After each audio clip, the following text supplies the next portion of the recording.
Have you ever wondered how the capitalist system, driven by the pursuit of profit, continuously expands its reach and influence across the globe, seemingly without limits? Understanding this relentless drive for growth is key to grasping major historical and economic shifts.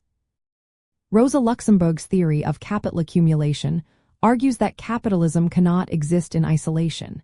It requires constant expansion into non-capitalist sectors and regions to find new markets, raw materials, and sources of cheap labor.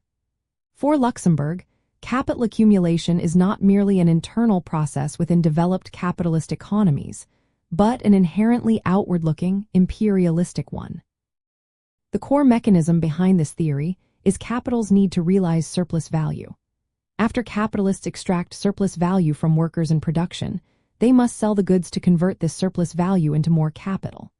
However, within a fully capitalist system, workers' wages are too low to buy back all the products they create, and capitalists themselves do not consume enough. This creates an ongoing problem of underconsumption and a realization crisis. To overcome this, capitalism must continually seek new external markets and exploit non-capitalist economies. To understand this dynamic, consider how global markets have evolved. Historically, this meant the colonization of new territories, the forceful opening of markets, and the integration of subsistence economies into the global capitalist system.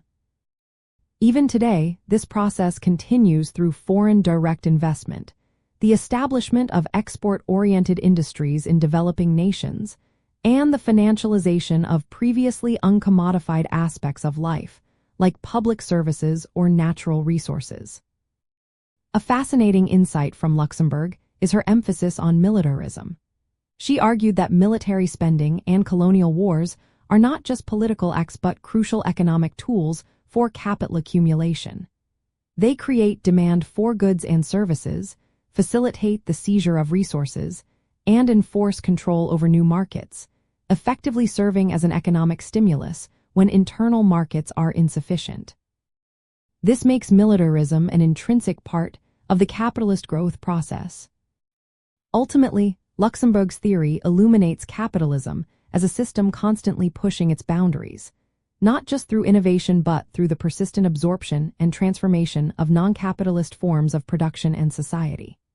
It shows us why understanding global economic history requires examining the forceful, often violent, integration of diverse economies into a unified capitalist world system, a process that continues to shape our present.